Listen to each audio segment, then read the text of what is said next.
वतन में अलल ऐलान ये कहता हूं कि जब भी इस देश की जमीन को लहू की जरूरत होगी, आपसे 2 कदम आगे इमरान खड़ा मिलेगा। ये मैं आपसे यकीन दिलाते हुए कह रहा हूं।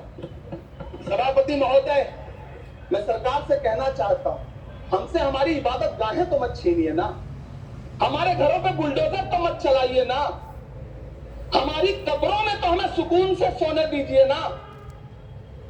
सभापति महोदय, माइनॉरिटी मिनिस्ट्री का बजट कट करके, मुस्लिम बच्चों की स्कॉलरशिप बंद करके अब सरकार कह रही है कि हम वक्फ की आमदनी से गरीब मुसलमानों का भला करेंगे। गुजरात की बेटी बिल्किस के बलात्कारियों की रिहाई के बाद उन्हें माला पहनाने वाली लोगों के नेता ये कह रहे हैं कि यह बिल मुस्लिम महिलाओं को उनका हक दिलाएगा। धन्यवाद मोदी जी, क्या बढ़िया सौगातें मोदी दे रहे हैं आप।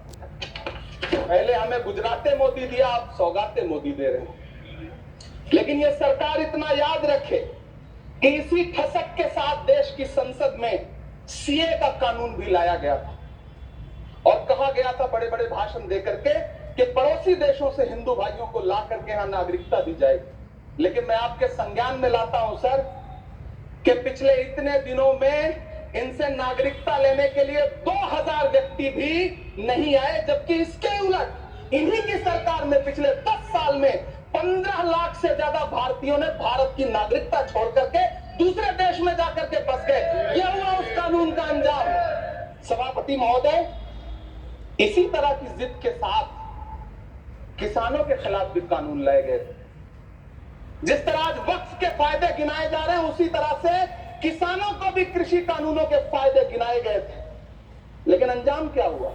700 किसानों की शहादत लेने के बाद सरकार को अन्नदाता किसानों के सामने घुटने टेकने पड़े और कृषि कानून वापस लेने पड़े। जिल्ले इलाही, जमहूरियत जो है वो नफरत और ठसक से नहीं चलती है, अकड़ से नहीं चलती है, उसमें सबकी हिस्सेदारी जरूरी है। कल देश के माइनॉरिटी मिनिस्टर ने लोकसभा में खड़े होकर एक शेर सुनाया था